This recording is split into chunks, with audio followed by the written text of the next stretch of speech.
Hello everyone, welcome to my channel English গাইস্টার friends. তো আজকে আবারও কিন্তু একটি শর্ট স্টোরি নিয়ে হাজির হলাম ফ্রেন্ডস। আজকের স্টোরিটি মূলত আকবর বীরবলের স্টোরি। তো খুবই সুন্দর একটি স্টোরি। এখান থেকে তোমরা কিন্তু অনেক কিছু শিখতে পারবে, ভোকাবুলারি, গ্রামাটিক্যাল স্ট্রাকচার যেগুলো ইউজ হয়েছে, এবং সাথে সাথে তোমার রিডিং স্কিলও ইমপ্রুভ হবে, স্পোকেনও কিন্তু ইমপ্রুভ হবে।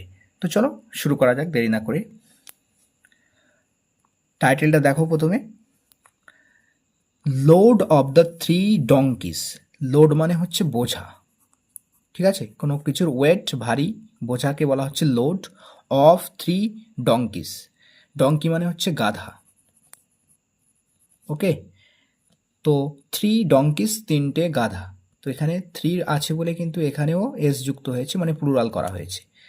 3টি গাধার বোঝা। তো এখানে অফ এর অর্থ র অথবা এর হয়, তোমরা জানো।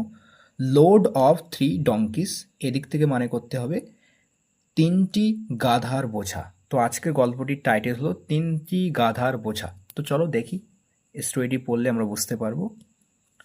ওয়ান ডে, একদিন, এম্পেরার আকবর, সম্রাট আকবর, ডিসাইড করেছিল মানে সিদ্ধান্ত নিয়েছিল। ভার্বের সেকেন্ড ফর্ম এখানে ইউজ হয়েছে, সিদ্ধান্ত নিয়েছিল টু টেক আ বার্থ। আচ্ছা, টেক আ বার্থ মানে হচ্ছে স্নান করা, ওকে, স্নান করা। তো স্নান করার সিদ্ধান্ত নিয়েছিল সম্রাট আকবর। স্নান করার সিদ্ধান্ত নিয়েছিল কোথায়? ইন দ্য রিভার, নদীতে। তো একদিন সম্রাট আকবর নদীতে স্নান করার সিদ্ধান্ত নিয়েছিল। হি ওয়েন্ট দেয়ার, তিনি সেখানে গিয়েছিলেন। তো গোয়ের সেকেন্ড ফর্ম হচ্ছে ওয়েন্ট, তিনি সেখানে গিয়েছিলেন। উইথ বীরবল, বীরবলের সাথে। আর কার সাথে? অ্যান্ড হিজ 2 সন, এবং তার 2টো পুত্রের সাথে। তার মানে আকবরের 2টো পুত্র গিয়েছিল, আবার বীরবলও গিয়েছিল। বীরবল হচ্ছে আকবরের প্রধানমন্ত্রী, ওকে। তো তিনি গিয়েছিলেন সেখানে, অর্থাৎ সেই নদীতে গিয়েছিলেন বীরবলের সাথে এবং তার 2টো পুত্রের সাথে।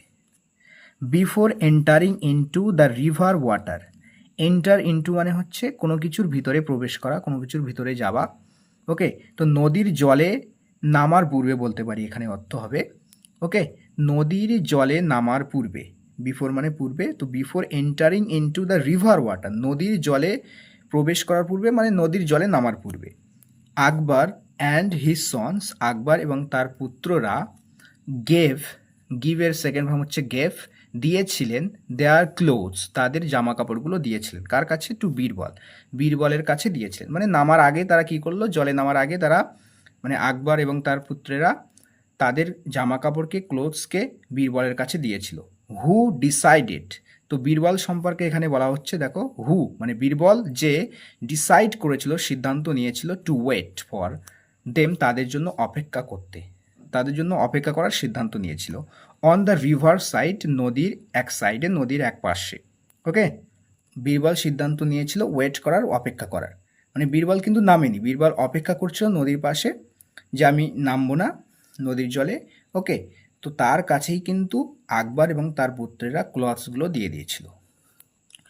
While Akbar was taking bath, তো যখন আকবর স্নান করছিলেন, ওকে। হোয়াইল, যখন, আকবর ওয়াজ টেকিং বাথ, অর্থাৎ আকবর যখন স্নান করছিলেন বা আকবরের স্নান করার সময়। তোমরা জানো যে হোয়াইল প্লাস ভার্বের সাথে আইএনজি কোনো ফর্ম থাকলে এর অর্থ হয় কোনো কিছু করার সময়, বা এখানে অর্থ করতে পারি আকবরের স্নান করার সময়, বা আকবর যখন স্নান করছিলেন। এখানে কিন্তু পাস্ট কন্টিনিউয়াস টেন্স ইউজ করা হয়েছে। আকবর হচ্ছে সাবজেক্ট, ওয়াজ এসছে সাহায্যকারী ক্রিয়া, এবং টেকিং বাথ মানে টেকিংটাকে ভার্বের আইএনজি ফর্মে করা হয়েছে, ওকে, ভার্বের আইএনজি ফর্ম করা হয়েছে। তো while Akbar was taking bath, অর্থাৎ আকবর যখন স্নান করছিলেন, he felt like teasing Birbal.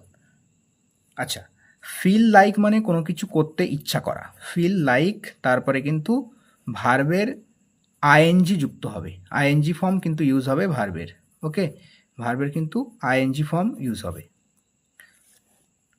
তো হি ফেল্ট লাইক মানে তার ইচ্ছা করছিল টিজ করার, বীরবলকে টিজ করা মানে বিরক্ত করা, মজা করা।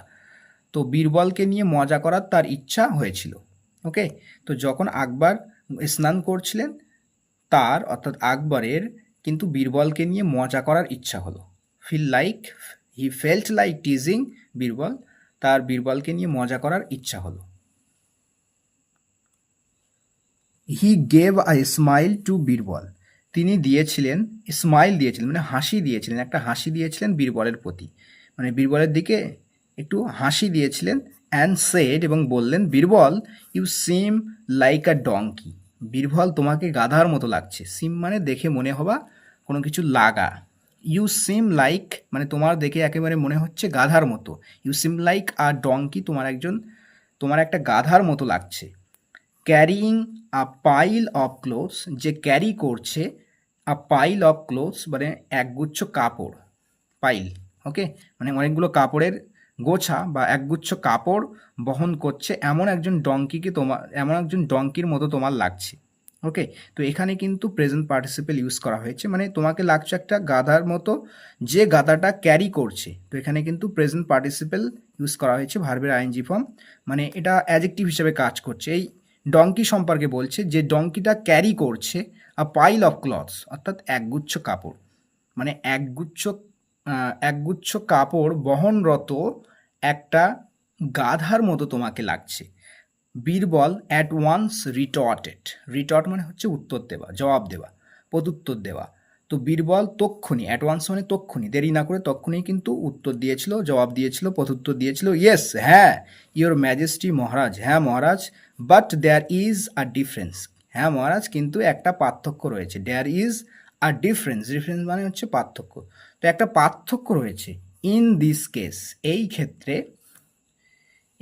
কি, আই অ্যাম নট ক্যারিং, আমি বহন করছি না, the load of one donkey, আমি একটা গাদার বোঝা বহন করছি না। আই এম নট ক্যারিং, আমি বহন করছি না, তো এটা প্রেজেন্ট কন্টিনিউয়াসে নেগেটিভ করা হয়েছে। ওকে, তো আই এম নট ক্যারিং, আমি বহন করছি না, the load of one donkey, আমি একটা গাধার বোঝা বহন করছি না, বাট অফ থ্রি, কিন্তু তিনটে গাধার বোঝা বহন করছি। ওকে, ইন দিস কেস মানে এই ক্ষেত্রে, আই এম নট ক্যারিং, আমি বহন করছি না, the load of one donkey, একটা গাধার বোঝা, বাট অফ থ্রি, কিন্তু তিনটে গাধার বোঝা বহন করছি। এখানে দেখো, বাট অফ থ্রি বলতে the load of three donkey, মানে এই কথাটা কিন্তু আন্ডারস্টুড। ওকে, শর্ট যেহেতু অলরেডি উল্লেখ হয়েছে তাই কিন্তু দ্বিতীয়বার আর ইউজ করা হয়নি। দিস স্টেটমেন্ট, এই বিবৃতি, এই যে বিবৃতিটা দেওয়া হলো, লেফট দ্য এম্পেরার স্পিচলেস, তো লিভ সামওয়ান স্পিচলেস মানে হচ্ছে কাউকে হতবাক রেখে যাওয়া। ওকে, তো এই বিবৃতি কিন্তু সম্রাট আকবরকে হতবাক অবস্থায় রেখে দিল, বা বাকরুদ্ধ হওয়া, বাকরুদ্ধ। Birbal had again given a proof, Birbal আবারও দিয়েছিলেন আ প্রুফ, প্রমাণ, প্রুফ এখানে নাউন হিসাবে ইউজ করা হয়েছে। তো বীরবল আবারও কিন্তু প্রমাণ দিয়েছিলেন অফ হিজ উইটি নেচার, তার এই রসিকতা স্বভাবের। উইটি মানে হচ্ছে বুদ্ধিদীপ্ত রসিকতা, মানে যে রসিকতার মধ্যে বুদ্ধি ছোঁয়া থাকবে, বুদ্ধিদীপ্ত রসিকতা বলতে পারি। তো তার এই বুদ্ধিদীপ্ত রসিকতা স্বভাবের আবারও কিন্তু তিনি প্রমাণ দিয়েছিলেন Birbal. Akbar praised the sense of humour of Birbal, তো আকবর কিন্তু প্রশংসা করেছিলেন, প্রেজ করা মানে প্রশংসা করা, ভার্বের সেকেন্ড ফর্ম ইউজ হয়েছে এখানে। তো আকবর কিন্তু প্রশংসা করেছিলেন the sense of humour of Birbal, বীরবলের এই সেন্স অফ হিউমানকে, বীরবলের এই সেন্স অফ হিউমারকে কিন্তু প্রশংসা করেছিলেন।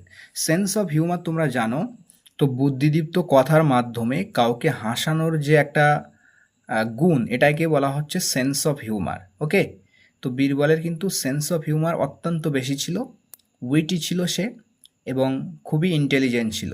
তো সেটাই বলছে যে আকবর কিন্তু তার এই সেন্স অফ হিউমারের প্রশংসা করেছিলেন। তো বলিউড অ্যাক্টরের মধ্যে যদি বলা হয়, তোমরা জানো যে শাহরুখ খানের কিন্তু সেন্স অফ হিউমার খুবই ভালো। তোমরা যদি তার কোনো ভিডিও ক্লিপস দেখে থাকো তাহলে দেখতে পাবে তার সেন্স অফ হিউমার কিন্তু খুবই বেশি। ঠিক আছে, তো আশা করি এই স্টোরিটা তোমরা বুঝতে পেরেছো ফ্রেন্ডস।